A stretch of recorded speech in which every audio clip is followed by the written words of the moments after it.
Yes, వైద్య Nobel ప్రకటించారు.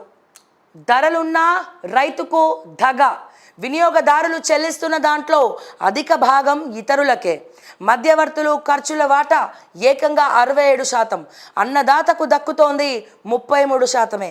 కూరగాయల ద్రవ్యోల్బణంపై ఆర్బీఐకి నిపుణుల బృందం నివేదిక, సరఫరా వ్యవస్థలో లోపాలను సరిచేయాలని సూచన. తరాలు మారినా యుగాలు మారినా రైతులకు మాత్రం కన్నీళ్లు తప్పట్లేదు. ఈ దళారుల మధ్యలో రైతులు అన్యాయం అయిపోతున్నారు. నిజంగా ఏ పార్టీ వచ్చినా, ఏ ప్రభుత్వం వచ్చినా రైతులకు అది చేస్తాం, ఇది చేస్తాం, అది చేస్తాం, గిది చేస్తాం అని చెప్పి మాటల వరకే పరిమితమైనటువంటి ఈ ప్రభుత్వాలు, ఈ పార్టీలు అసలు దళారుల వ్యవస్థ అనేది ఎత్తేస్తాం, రైతులకు అనుగుణంగా మంచి పని చేస్తామని ఒక్కలన్నా మాట్లాడినరా? ఎక్కడన్నా ఎన్నడన్నా మేనిఫెస్టోలో పెట్టినరా? సార్ సర్లే భవానీ, సార్ సర్లే శ్రావ్య, మేనిఫెస్టోలో పెట్టినవేమన్నా నెరవేర్చిర్రా? నువ్వు కొత్తగా మేనిఫెస్టో గురించి మాట్లాడుతున్నావు అని అనుకుంటే కనుక, సో మీరు చూడండి, పంట పండించేది రైతు, భూమి తల్లిని నమ్ముకున్నది రైతు, ఈ నాగలి పట్టేది రైతు, సో దాన్ని మార్కెట్ యార్డ్కి తీసుకుపోయేది రైతే. మధ్యలో వీళ్ళు పండించినటువంటి పంట పైన ఈ దళారుల పెత్తనం ఎక్కువైపోయింది. ఏ పార్టీ వచ్చినా దళారులను మాత్రం మార్చలేదు. పోనీ అట్లీస్ట్ ఒక ఏమంటారు, పంట పండించిన రైతుకి 50%, లేదా ఈ దళారులకు 50%, లేదా పంట పండించినటువంటి రైతుకు 60%, ఈ దళారులకు 40%. ఇటువంటి వ్యవస్థ ఉంటే రైతులకే అత్యధిక శాతం ఇవ్వాలనా? నారు పోసిందెవరు? నీరు పోసిందెవరు? పంట పండించేదెవరు? రెక్కలు ముక్కలు కష్టం చేసుకునేది ఎవరు? ఇంకోటి, ఈ పంట నష్టమైంది అనుకోండి, అంటే ఎట్లా? ఫర్ ఎగ్జాంపుల్ ఖమ్మంలో వరద వచ్చినట్టు పంట మొత్తం వరదలు వచ్చి పంటలన్నీ నాశనమైనాయి అనుకుందాం. దళారులు భరిస్తారా దాన్ని? అంటే నష్టం వస్తే దళారులు భరించరు, లాభాలు వస్తే రైతుల వీపు మెక్కి, రైతుల వెన్నెక్కి వాళ్ళని ఆడిస్తూ ఉంటారు, వాళ్ళని మానసికంగా చిత్రబాధ చేస్తూ ఉంటారు. నిజంగా ప్రభుత్వాలకు రైతుల పట్ల ప్రేమే ఉంటే, చిత్తశుద్ధే ఉంటే ఎందుకు దళారులు చేసేటువంటి మోసం గురించి రైతులకు న్యాయం చేయరు? మీరు ఎందుకు రైతుల గురించి ఆలోచించరు? దళారులు తీసుకునేటువంటి డబ్బు, కమిషన్ ఎందుకు రైతన్నలకు అత్యధిక శాతం ఇప్పించే శక్తి లేదు? ఏ దళారులన్నా రైతులని మోసం చేస్తే బిడ్డ తీసుకుపోయి జైలు వేస్తామని చెప్పి ఎందుకు చెప్పరు భవానీ అని చెప్పి నేను అడుగుతా ఉన్నా మిమ్మల్ని. ఈ రోజున ఎన్ని ప్రభుత్వాలను చూస్తుంటాం, ఏ ప్రభుత్వం వచ్చినా వార్తాపత్రికలలో, ఏ ప్రభుత్వం వచ్చినా రైతుల ఆత్మహత్యలు, ఏ ప్రభుత్వం వచ్చినా ఇదే సమస్య. ఎక్కడైనా సరే, అక్కడ ఆంధ్రాలో అయినా, ఇక్కడ తెలంగాణలోనైనా, ఎక్కడైనా ఎన్నడైనా దళారుల చేత మోసపోయేది, ప్రభుత్వాల చేత మోసపోయేది రైతే. ఆ రైతే లేకుంటే మనకి కూడెక్కడిది?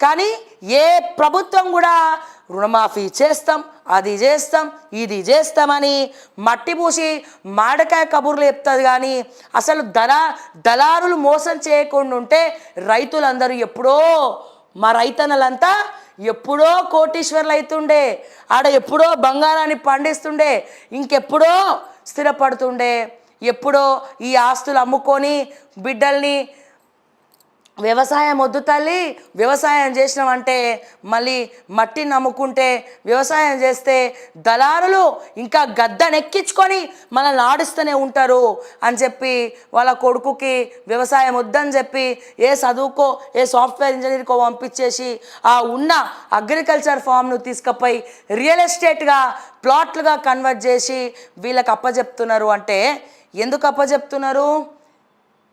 అసలైన సమస్య ఏంది? అసలు బేస్ లెవెల్స్లో మార్చాల్సినటువంటి సమస్య ఏంది? బీజం ఎక్కడ పడ్డది? దళారుల దగ్గర పడ్డది. మోసం ఎవరు చేస్తున్నారు? దళారులు చేస్తున్నారు. ఎవరు చేయిస్తున్నారు? ప్రభుత్వం చేయిస్తున్నారు. మీకు ధైర్యం లేదా? నిజంగా రైతుకు మంచి చేయాలి అని అనుకున్నప్పుడు ఈ దళారులు పెట్టేటువంటి టార్చర్ని మీరు ఎందుకు భరిస్తున్నారు? ప్రభుత్వం జీవో తీసుకురండి, గవర్నమెంట్ ఆర్డర్ తీసుకురండి. పంట పండించినటువంటి రైతులకు 70% 70% రావాలి, దళారులు 30% తీసుకోవాలి, లేదా పంట నష్టపోతే దళారులకు కూడా అంత వాటా ఉంటుంది. అంటే ప్రాఫిట్ వస్తే పంట పండించినోడికేమో మీరు ప్రాఫిట్ ఇవ్వరు, ప్రాఫిట్ వస్తే పంట పండించినోడికేమో మీరు ప్రాఫిట్ ఇవ్వరు, నష్టం వస్తే నష్టం భరించరు, ప్రాఫిట్లు మాత్రమే తిరుక్కుంటూ కూర్చుంటారు ఈ దళారులు, ప్రాఫిట్లు మాత్రమే తిరుక్కుంటూ దళారులు కూర్చుంటారు. కానీ పంట నష్టపోయినప్పుడు ఇగో రైతన్నా ఇగో నువ్వు పండించిన పంటనా నేను పైసలు సంపాదించుకొని ఆస్తులు కూడబెట్టుకున్నా, మరి నీకు నష్టం వచ్చినప్పుడు మాత్రం ఈ దళారి రాడు, ఆదుకోడు. ఆ పంటతోనే నువ్వు పైకోయిను, రైతు కంటే ఎక్కువ నువ్వే సంపాదిస్తవి, రైతు కంటే ఎక్కువ నువ్వే తింటివి, రైతు కంటే ఎక్కువ అన్ని నువ్వే చేస్తవి. కానీ నష్టపోతే మాత్రం రైతే భరించాలా, పంట చెడిపోతే మాత్రం రైతే భరించాలా, పురుగులు పడితే మాత్రం రైతే భరించాలా. మరి ఇది అసలైన సమస్య కాదా? ఇది అసలైన సమస్య కాదా? మరి రైతుకు నిజమైన మేలేంది? దళారుల నుంచి కాపాడమే కదా. రైతులకు నిజమైనటువంటి మేలు మీరు ఏం చేస్తున్నారు? ఏం చేస్తలేం. చేయాల్సింది చెయ్యం, వద్దన్నది చేస్తాం. ఇది ప్రభుత్వాల తీరు. నేను ఈ ప్రభుత్వం అనే అంటున్నా, ఈ ప్రభుత్వాన్ని మాత్రమే కాదు, అన్ని పార్టీస్ని నేను అంటా ఉన్నా. అరే నా చిన్నప్పటి నుంచి చూస్తున్నా, రైతే రాజ్యం అంటారు, జై జవాన్ జై కిసాన్ అంటారు, రైతు లేనిదే దేశం లేదంటారు. కానీ దళారుల చేతులకు వెళ్ళి మాత్రం రైతుని కాపాడు, దళారుల చేతుల మాత్రం రైతుల్ని మోసం చేస్తారు, దళారుల చేతుల మాత్రం రైతుల్ని నిర్దాక్షిణ్యంగా సూసైడ్ చేసుకునే రకంగా ఈ ప్రభుత్వాలు వ్యవహరిస్తూ ఉంటారు. ఎక్కడ ఉందండి రైతే రాజ్యం? ఎక్కడ ఉందండి జై కిసాన్? ఏడ ఉందండి జై కిసాన్? ఏడ ఉంది రైతే రాజ్యం అని చెప్పి నేను ఈ ప్రభుత్వాలను, ఈ పార్టీలను నేను క్వశ్చన్ చేస్తున్నా. ఈ రోజున దళారులకు ఎంత ముడుతోంది, పంట పండించినటువంటి రైతుకు ఎంత ముడుతోంది? నా చిన్నప్పటికెళ్ళి కూడా టీవీలల్లా, వార్తలల్లా, పేపర్లల్లా ఇవే వార్తలు. మీరు దళారులు గనక రైతులను మోసం చేయకుండా ఉంటే, వాళ్ళకు వచ్చే లాభాలు వాళ్ళే తీసుకొని ఉంటే, రైతులకు వచ్చే లాభాలు రైతులే తీసుకుంటే మీ రుణమాఫీలు ఎందుకు, మీ ఉచిత పథకాలు ఎందుకు, ఈ రైతు బంధులు ఎందుకు, ఇవన్నీ కూడా ఎందుకు అని అడుగుతున్నా. మీరు చేయాల్సినవి చేయరు, చేయకూడనివి చేస్తూ అంటారు. ఎందుకు? మీ మోసేతి నీళ్ళు తాగాలని, రైతులు శరణోదేహి అని ఈ ప్రభుత్వాలని అడుక్కోవాలని చేస్తూ ఉన్నారన్న విషయాన్ని మరొక్కసారి నేను గుర్తు చేస్తూ ఉన్నా. నిజంగా రైతుల పట్ల ప్రేమే ఉంటే కేంద్ర ప్రభుత్వం కూడా ఒక జీవో సెంట్రల్ గవర్నమెంట్ నుంచి తీసుకురండి, పార్లమెంట్లో బిల్ పాస్ చేయండి. రైతు పండించిన పంటను డైరెక్ట్గా మార్కెట్లకు పోయి రైతే అమ్ముకోవాలా, లేదా 70% రైతుకి, 30% దళారులకి, లేదా 60% రైతుకి, 40% దళారులకి. దళారులను రైతులను కూర్చోబెట్టి మాట్లాడతారో, వాళ్ళని ఒప్పిస్తారో, ఏం చేస్తారో అది మీ సమస్య, మీ ప్రభుత్వాల సమస్య. నిజంగా మీకు చిత్తశుద్ధే ఉంటే, రైతుల పట్ల ప్రేమే ఉంటే, రైతే రాజ్యమని మీరు డైలాగులు మైకులలో పట్టుకొని చెప్పడం కాదు, డైలాగులు మైకులో పట్టుకొని చెప్పడం కాదు, రైతులే స్వయాన వారు పండించినటువంటి పంటను వాళ్ళే అమ్ముకునే విధంగా జీవో తీసుకురండి.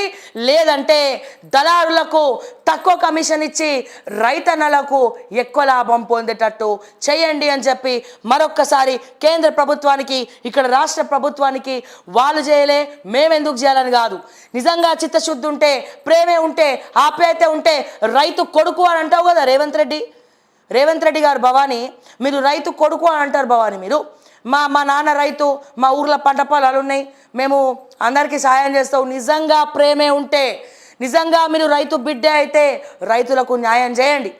అట్లాగే కేంద్ర ప్రభుత్వం బిల్ పాస్ చేయండి. ఈ దళారుల చేత మోసపోకుండా రైతులను కాపాడండి. అసలు మార్కెట్లో రైతు అనే ఒక వ్యక్తి, పంట పండించేది రైతు, భూమి రైతుదే, పంట రైతుదే, శ్రమ రైతుదే, కష్టం రైతుదే, దెబ్బ తగిలిన రైతుకే తగులుతుంది, పాము గరిచిన రైతుకే గరుస్తుంది, ఏదైనా రైతుకే ప్రాబ్లం. కానీ దళారులు మాత్రం వాళ్ళ మీద గుర్రపు స్వారీ చేసి గుర్రపు స్వారీ చేసి రైతు కష్టపడినటువంటి నాగలి పెట్టినటువంటి నాగలి భూమిలో దొరికినటువంటి నిధులు, దాని ద్వారా వచ్చేటువంటి నిధులు గుర్రపు బండి మీద వచ్చి వీర లెవెల్లో ఎత్తుకపోతున్నారు. ఇది ఎక్కడ న్యాయం అండి? ఇది ఎక్కడ న్యాయం అండి?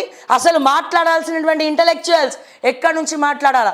జై కిసాన్ అని మాట్లాడుతున్నటువంటి ఇంటలెక్చువల్స్ కానీ, సోషల్ యాక్టివిటిస్ట్ కానీ, తోటి జర్నలిస్టులు కానీ ఎక్కడి నుంచి మాట్లాడాలా? రుణమాఫీ గురించి మాట్లాడాలా, లేకపోతే దళారుల చేత ప్రతిసారి మోసపోతున్నటువంటి రైతుల గురించి మాట్లాడాలా? అసలు ఈ దళారుల సిస్టమ్ ఎత్తేయడానికి ఏం నొప్పి వస్తుంది? ఎందుకు? దళారులు ఓట్లేరనా, లేకపోతే దళారులతో ఇబ్బంది అనా, లేకపోతే వాళ్ళ పార్టీకి ఫండింగ్ ఇవ్వరన్నా? మరి ఏంది మీ అక్కసు? అయితే రైతులను మార్కెట్లో వాళ్ళు పండించినటువంటి పంట గిట్టుబాటు ధర వచ్చే వరకు వాళ్ళే అమ్ముకునేలాగా జీవో తీసుకురండి. లేదా ఇక్కడ దళారులు మోసపోవద్దు, రైతులు ఘోషపడద్దు అంటే 70% ప్రాఫిట్ రైతులకు ఇవ్వండి, 30% దళారులకు ఇవ్వండి. ఎవడొద్దనడు. అంతేగాని ప్రతిసారి తరాలు మారిన, యుగాలు మారిన, చరిత్ర నుంచి ఇప్పటి వరకు ఫ్యూచర్లో కూడా ఇంకా మరింత భయమవుతా ఉన్నది. రైతన్నలు పంట పండించలేక నష్టపోతూ వాళ్ళ అగ్రికల్చర్ ల్యాండ్స్ని వద్దురా నాయన, నా కొడుకు నా బిడ్డ డాక్టరో ఇంజనీరో చదివిస్తా, మనకి వ్యవసాయం వద్దురా కొడక, నువ్వు బడికి పో, చదువుకో, సాఫ్ట్వేర్గా, ఇంజనీర్గా, డాక్టర్గా, యాక్టర్గా, అదిగా ఇదిగా అని చెప్పి పిల్లల్ని చదివిపించి మనకి వ్యవసాయం వద్దు అని చెప్పి చేతులెత్తి మొక్కి మరిన్ని భూములు కూడా ఈ రియల్ ఎస్టేట్ కంపెనీలకు కట్టబెట్టి ఇక్కడ కూడా వెంచర్లు వేసుకో దొరా అని చెప్తారు. తర్వాత మనకి తినడానికి కూడు దొరకదు. అమెరికాలో, యుఎస్లో ఏ రకంగానైతే బియ్యపు గింజలు దొరకక ఒకటేసారి సూపర్ మార్కెట్ కొనేసిన వాళ్ళని మనం చూసినాం. మొన్ననే కదా, రీసెంట్గానే కదా జరిగింది. బియ్యం దొరికినాయా? ఫ్యూచర్లో భారతదేశం ఏ రకంగానైతే అన్నపూర్ణాదేవి కటాక్షంతో వరి పంట అద్భుతంగా పండుతుందో ఆ వరే, ఆ బియ్యమే, ఆ ధాన్యాలే మనకి రాకుండా పోతాయి ఫ్యూచర్లో అని చెప్పి నేను మరొక్కసారి తెలియజేస్తా ఉన్నా. ప్రతి ఒక్కరు ఆలోచన మాట్లాడే ప్రతిసారి రైతు అప్పుల పాలు ఎందుకు అవుతుండు? రైతు ఎందుకు గిట్టుబాటు ధర వస్తలే? ఎందుకు ప్రాఫిట్ వస్తలే? ఎందుకు వస్తలేదంటే ప్రతిసారి రైతులను మోసం చేసేది ఈ దళారులచే ప్రతిసారి ఈ రైతు మోసపోతున్నాడు, ఘోషపడుతున్నాడు. ప్రతిసారి అప్పులు తీరుస్తాం, రైతు బంధు పెడతాం, రుణమాఫీ చేస్తామని ప్రతి ప్రభుత్వం చెప్పుకుంటూ వస్తుంది. కానీ దళారుల సమస్యను మాత్రం తీరుస్తుందని చెప్తున్నారా? రైతులకు గిట్టుబాటు ధర చూపిస్తే, రైతులకు గిట్టుబాటు ధర వస్తే వాళ్ళకి రుణమాఫీలు అవసరం లేదన్నా.